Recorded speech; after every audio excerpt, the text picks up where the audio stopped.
1 day since the Ghana Armed Forces investigation into assault of journalists and other civilians at Spintex in Accra. Hello, good afternoon and welcome to the Midday News.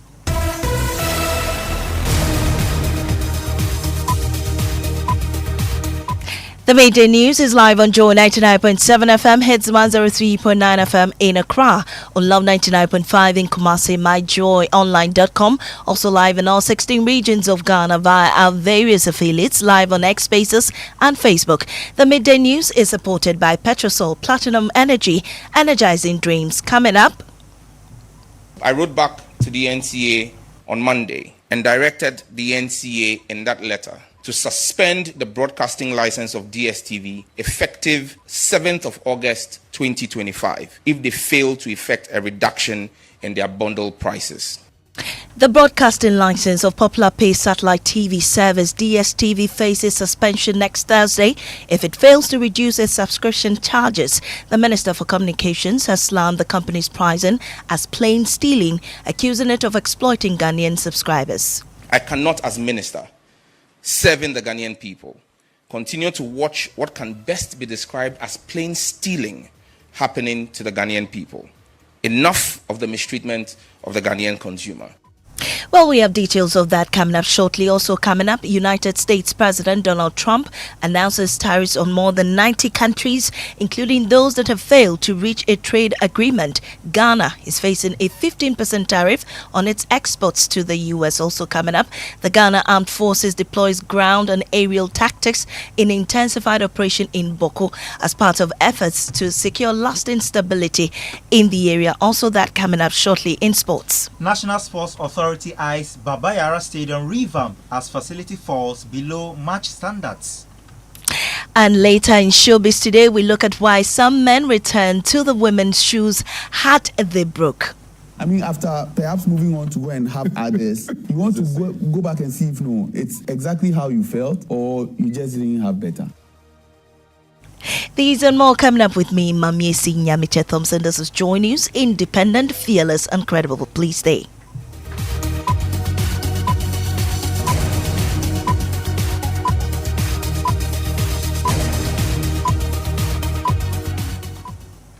And this afternoon, government has issued a stern ultimatum to popular satellite pay TV provider DSTV, demanding a reduction in subscription charges or face suspension of its broadcasting license by Thursday, August 7th, 2025. That's just about a week away.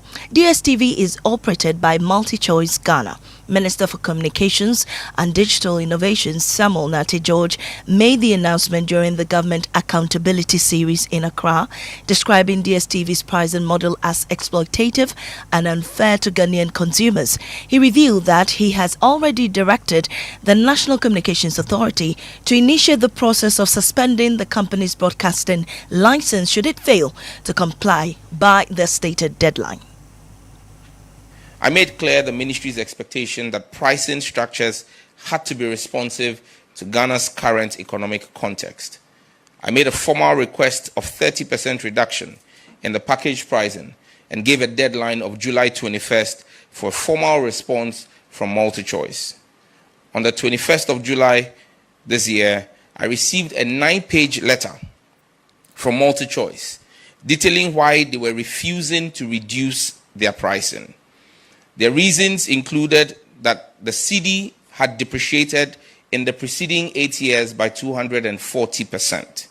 And they claimed that my request for a reduction on the basis of the appreciation of the cedi was unfounded because, in their words, the appreciation of the Ghanaian cedi over the last 6 months has been a fluke which could not be sustainable. As minister, my fidelity is to the Ghanaian people.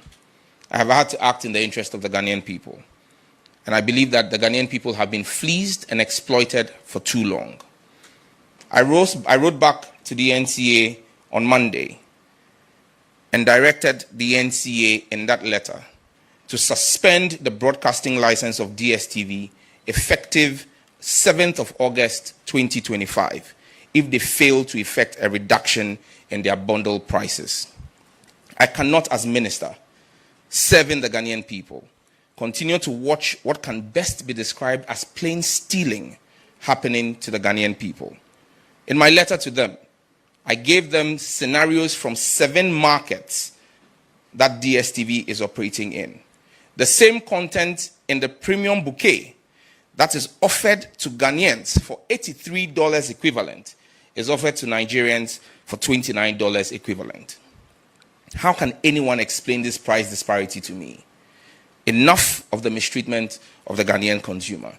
They either comply with the reduction, because in Nigeria, in the same time frame that they say the Ghanaian cedi has depreciated by 240%, the Nigerian naira has depreciated by 409%. If Nigerians are paying equivalent of $29, DSTV must charge same here in Ghana, or we will suspend their broadcasting license effective 7th of August 2025. Well, the minister also addressed public complaints about data drainage and unexplained internet depletion, describing them as unsubstantiated. He announced the formation of a special technical task force that has investigated all reported cases. According to him, findings indicate that data loss is often due to user settings, background app activity, and not any manipulation by service providers. Of President Mahama is to the Ghanaian people. Our interest is the best interest of the Ghanaian people. However, these are technical issues that we would only be able to act on the basis of evidence and not sentiments. I have seen a number of complaints on social media, and I've set up a specialized task force at the NCA and at all the mobile network operators to deal with these complaints. Let me state on the record, every single one of the complaints that have been referred to the team have been investigated, and all of them have proven that it is user settings and user behaviors that have affected the use of their data, and that there has been no price tampering. Let me reiterate, I will not hesitate to deal decisively as minister with any telecom company that falters or alters the pricing that is approved by the NCA. But unless there is evidence of same, you cannot punish somebody just because people are making a claim that is not backed by the evidence. And I can show to the media today evidence, maybe in the Q&A, of some of these instances. In fact, the last one that was dealt with, that I got a report on this morning, the individual complained. I asked the NCA to reach out to him. For 48 hours, he did not respond. So I had to go back on X and retweet at him and say that we've been trying to reach out to you. When we did the investigation, it turned out that he actually handed his own device over to somebody. And when they did the record, they realized that the person used it to watch and stream videos. And that's how come the data he was expecting to keep. And I have evidence of this. I mean, and some of them, we've actually urged some of them to come out and do public sensitization. I'm sure you all saw the one by Mr. DKB, when he complained about his data, and subsequently he realized that it was from his own user behavior. But like I said, we will continue to deal with every single one that comes our way. The third thing we've done is comprehensive ICT legal reform. Well, let's go live now to the presidency, where our presidential affairs correspondent Maxwell Agbagba is following the briefing. Maxwell, the minister has also been giving updates on the Kelny GVG contract and other major issues. What more can you tell us? Well, Maame, he says following concerns about the cost effectiveness of the Kelny GVG revenue monitoring contract, the ministry forwarded the matter to the Ages Department for review. He says, as of October 2024, Kelny GVG's monthly fees represented 84% of the total revenue accruing to the state from international inbound traffic. He said this alarming trend prompted the ministry to call for renegotiation of the terms to ensure that the state does not continue to spend more on monitoring than it earns revenue. He says that he will not extend the Kelny GVG contract, and he announced that here at the press briefing. He has also been talking about the NGIC 5G rollout deadline, and he says as of today, that 4G, 5G infrastructure project has deployed 16 5G ready sites and received full NC approval for its core network infrastructure. Now, he indicated that failure to commence full commercial 5G activities by the end of Q4 will lead him to renegotiating or terminating the existing license agreement for the 4G and 5G infrastructure network. The Operation Recover All Loot initiative of His Excellency the President is multi-sectoral, and so at our ministry we have decided to embark on that. First, and reporting on under that will be the Kelny GVG contract. Following concerns about the cost effectiveness of the Kelny GVG revenue monitoring contract, the ministry referred the matter to the Attorney General's Department for review. We have noted that the value of money paid to Kelny GVG has increasingly increased as a percentage of revenue, rising from 28% to 84% in October 2024. I have directed a renegotiation of the terms of the Kelny GVG contract for the remainder of the contract pending the Attorney General's advice, and we have also made the decision not to extend the contract beyond its current terminal date. Smart Infraco and compliance enforcement. You remember and recall that in my first brief to the country, I indicated that we had realized that a private company, Smart Infraco, had 100% access to the National Data Center, and the National IT Agency did not have any access. I immediately directed that should be rectified, and as we speak, NITA has 95% access and root access to the National Data Center and all of our infrastructure. Smart Infraco has also failed to honor multiple financial obligations under the agreements that they have with the ministry, including an upfront payment of $2 million and annual payments of $1 million. I have directed enforcement and compliance of those terms immediately. Efforts are underway now to compel full payment of arrears, else we would take advice from the legal counsel to terminate that contract in order to protect the public interest. NGIC and 5G.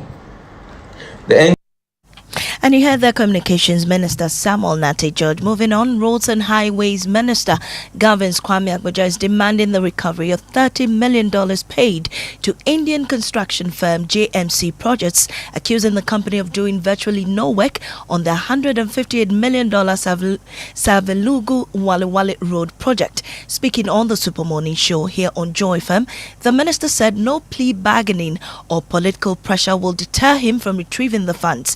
He revealed that despite receiving 20% of the contract sum, the company had only completed 1% of work on the 113-kilometer road, prompting a referral to the Attorney General for action.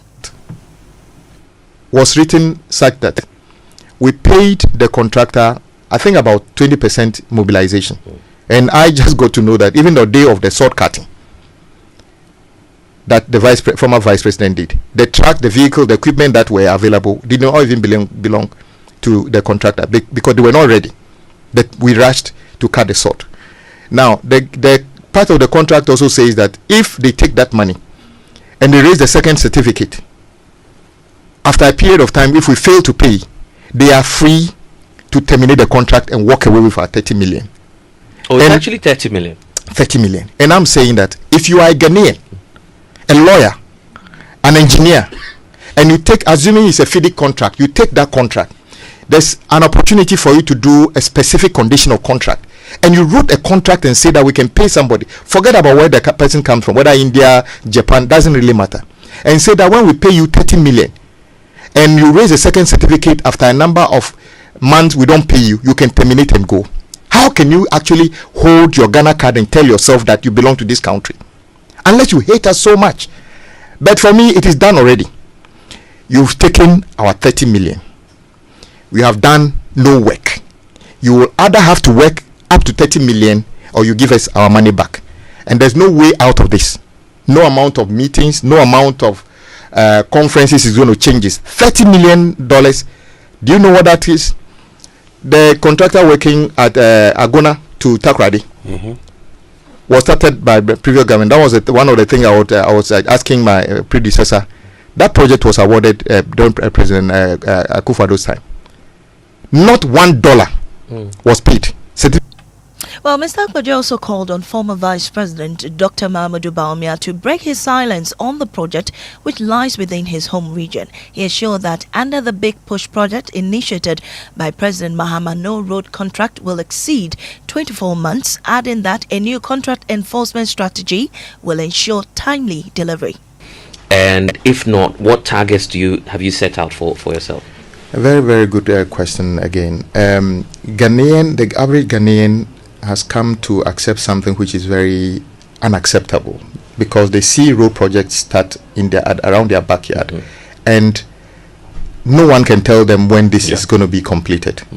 We want reset means that we need to change that narrative. So we are saying by the end of this month that we've entered into, all Big Push projects must be on site, except one which may not fully start, which is the Dambai Bridge, because we need to do further investigation and detailed design before they can actually start building. But they can start site preparation and other things. And all the projects have deliberately been structured to be 2 years span, so 24 months. And we are trying. They won't go beyond. No, we are not. So we break them into, because you see, I see a situation where, for some reason, we award a contractor 100 kilometers of road. People forget that constructing 100 kilometers of road is not a small undertaking. But maybe people are more interested in how much does it cost. They are looking at the money involved. So they take the job, and just for the 7 years, 8 years, they don't do anything. We want to avoid that, and I'm saying that from now, Big Push, which is something that we all need like yesterday. When we award you 20 kilometers of road, and we say you should finish in 24 months, we are expecting you to finish ahead of schedule. If there's any evidence of 3 months of delay, we'll write it into the contract. We terminate. We're not going to wait for you. If you like, you can go to court, because in any case, no contractor is compelled to participate in Big Push. You must be. Now, the OSP is asking for the setting up of a focal institution to fight corruption in the country. Speaking to members of Parliament's Constitutional and Legal Affairs Committee who are on tour, some officers, the SP Kisei Jabing mentioned that focal office should be the office of the Special Prosecutor. He added, without that office, Ghana should forget the fight against corruption. And it is always for all seasons. If you roll it up and you take it back, the Ghanaian president was trying to do something like that a few weeks ago. They rolled it back. So, let's be sure that we should the powers and still function. Because this is the only method that can save the country. Fight.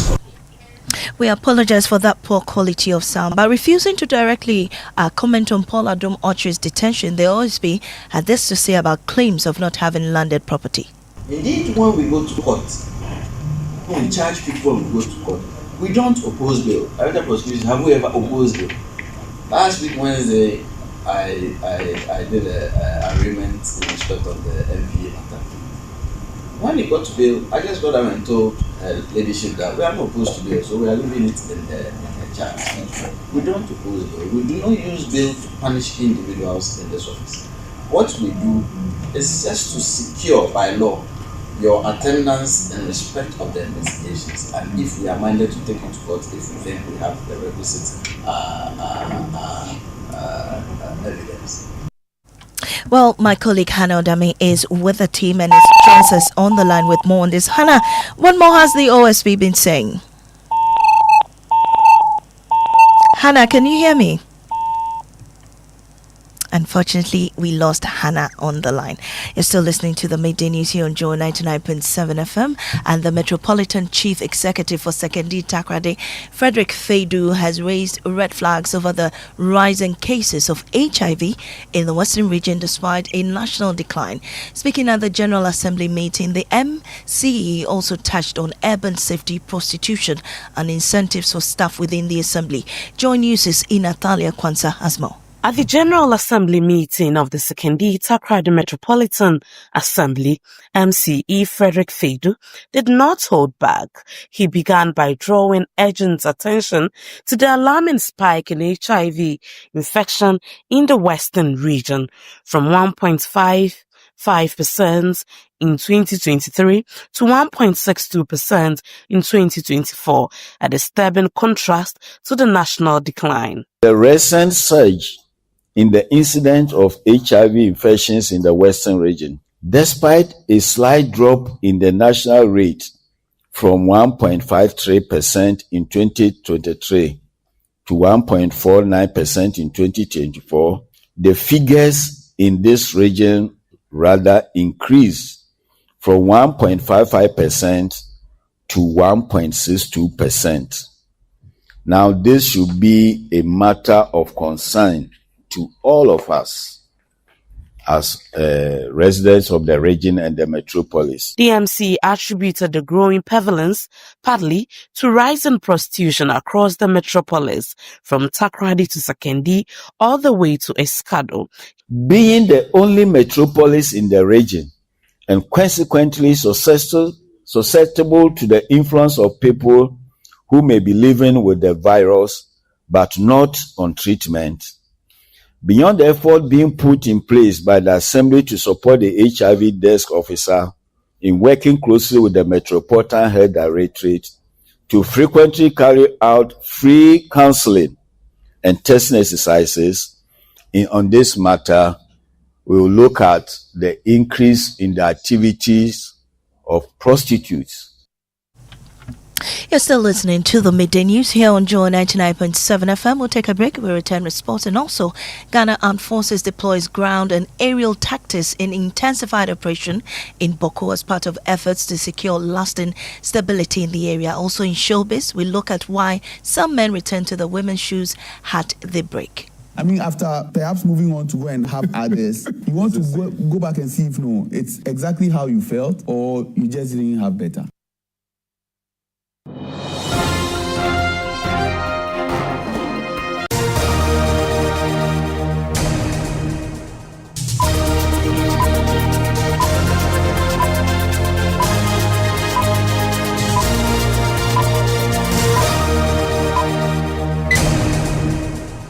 It's your day off and you end up looking after the baby while your wife goes off to work. You realize you have no idea how to change a diaper, so you video call your wife.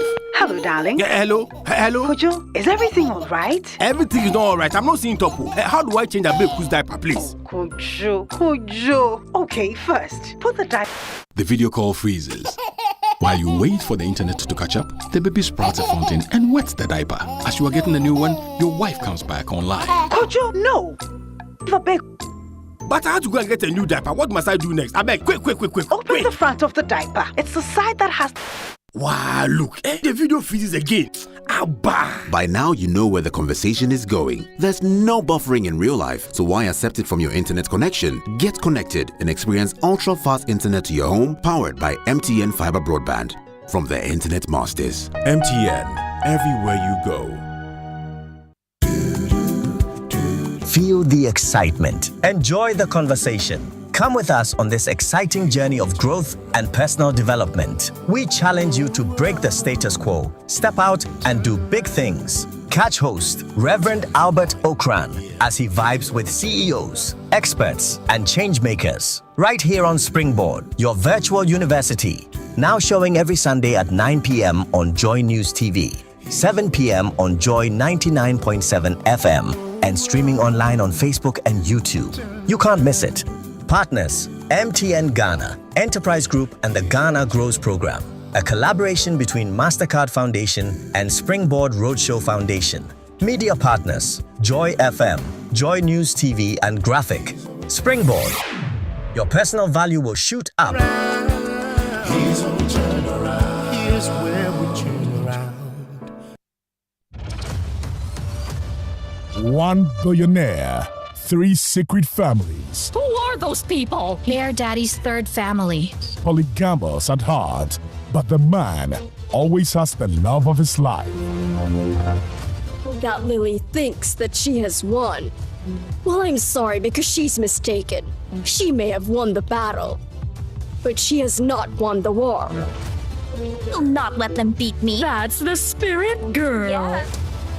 Don't ask me not to love him because I can't do that. Think it's true love. You will pay for this. Don't miss the twists and turns of sibling rivalry, fueled by their angry mothers. Family Jewels, showing every Monday to Wednesday at 8 p.m. only on Joy Prime.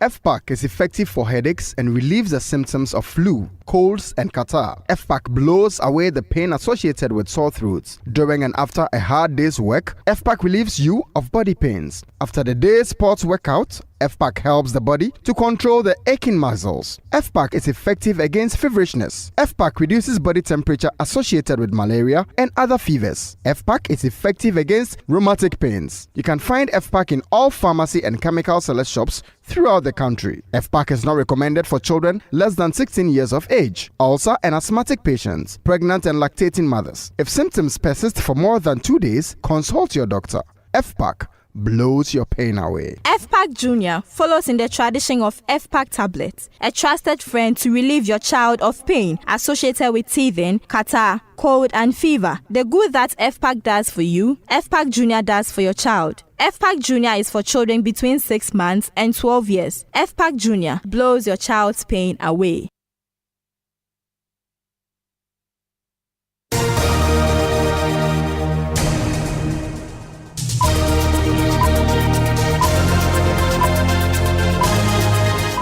Welcome back to the Midday News. Mubarak, what's for sports? Maame, the Director General of the National Sports Authority, Yao Ampofo-Ankra, has raised concerns about the poor state of the Baba Yara Stadium, describing it as unfit to host any game. The Ghana League Clubs Association are hoping to host the top 4 competition at the venue. Asante Kotoko, who use the facility as their home ground, are also counting on it for the upcoming season. Thank you very much. You cannot play even court football on the pitch, and the weather, which is a natural source, has not been too favorable in terms of this side of the country over the past few weeks. And then we have other issues, but the reports have been sent and it will be addressed appropriately. As we speak, preparations are being made to ensure that the pitch and other areas of the Baba Yara Stadium are addressed. We need to make sure that everything is in perfect condition.